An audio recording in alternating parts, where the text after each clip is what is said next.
নেই শিক্ষা কিংবা শিক্ষা গ্রহণের সুযোগ সম্ভাবনা, জীবন কাটছে চিমনির কালো ধোঁয়ার মধ্যেই। বলছি ইটভাটায় কর্মরত শ্রমিকদের সন্তান সন্ততিদের কথা। শিক্ষা বঞ্চিত হয়ে বেড়ে উঠছে এসব শিশু। পাশাপাশি অনেকেই ভাটায় মা বাবার সঙ্গে শ্রম দিচ্ছেন। এর ভবিষ্যৎ প্রভাব মঙ্গলজনক নয় বলে মত দেন বিশেষজ্ঞরা। ইটভাটা নিয়ে বিশেষ প্রতিনিধি সৈয়দা মুনিরা ইসলামের ধারাবাহিকের আজ দেখুন দ্বিতীয় পর্ব।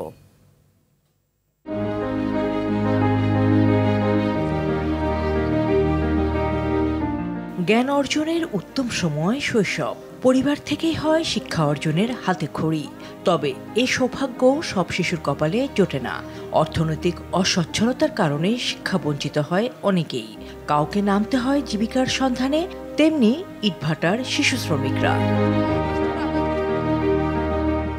এদের জীবন বংশ পরম্পরায় বাধা পড়ছে ইটভাটায়। নেই শিক্ষার আলো কিংবা কোনো সম্ভাবনা। বাপ দাদার পর তারাও ইটভাটার শ্রমিক হিসেবে কাজ করছেন। চিমনির ধোঁয়ার মতো তাদের জীবনও যেন কালো হয়ে উঠছে। খুব পড়তে ইচ্ছে করে, মা ভর্তি করে না। আমি এসে 6 মাস কাজ করতেছি, ইটির এই কাজ করি আমি, ইট উল্টুই। এই খোলায় কাম করুম, 6 মাস হয়ে গেলে বাড়ি যাবো। বাড়ি গিয়ে ওই যে আবার আসা লাগবো। ইটভাটায় তো কোনো স্কুল নেই, এতে লেখাপড়া ঠিক মতো হয় না, বাচ্চাদের ক্ষতি হয়। স্কুল থাকলো, একটা প্রতিষ্ঠান থাকলো, বাচ্চা কাচ্চা সেখানে পড়াশোনা করতে পারে। সাইডে যদি কোনো পড়াশোনার কেন্দ্র থাকে সেখানে পড়াশোনার সুযোগ করে দিলে আমাদের খুব ভালো হয়।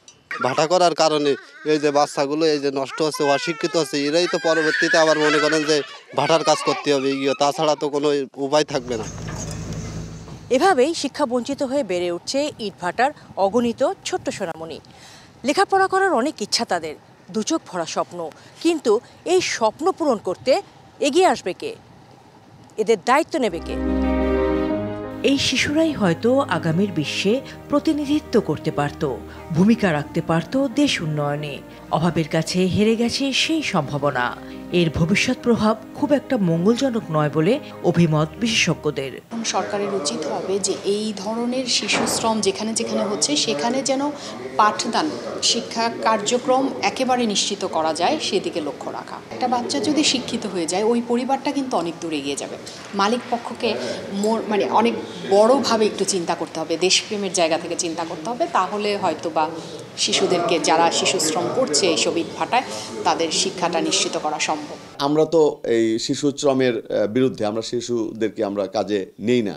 হয়তো এখানে যে 10% আছে হয়তো নিতে পারে, তাদের এডুকেশনের কি ব্যবস্থা করা যায় এবং তাদের শ্রমটা যাতে লাঘব করে তাদেরকে একটা ফ্রি কস্টে আমরা ব্রিকফিল্ডের মালিকরা লেখাপড়ার সুযোগটা দিতে পারি, এটা আমরা সারা বাংলাদেশে সরিয়ে দিতে পারবো ইনশাল্লাহ। ইটভাটার শিশু শ্রমিক ও শ্রমিকদের সন্তানদের ভবিষ্যৎ কি জানে না তারা, জানে না পরিবার, জানে না সমাজ, রাষ্ট্র কিংবা তাদের মহাজন। সুন্দর আগামী নিশ্চিতে সরকারের উদ্যোগ দেখতে চান তারা।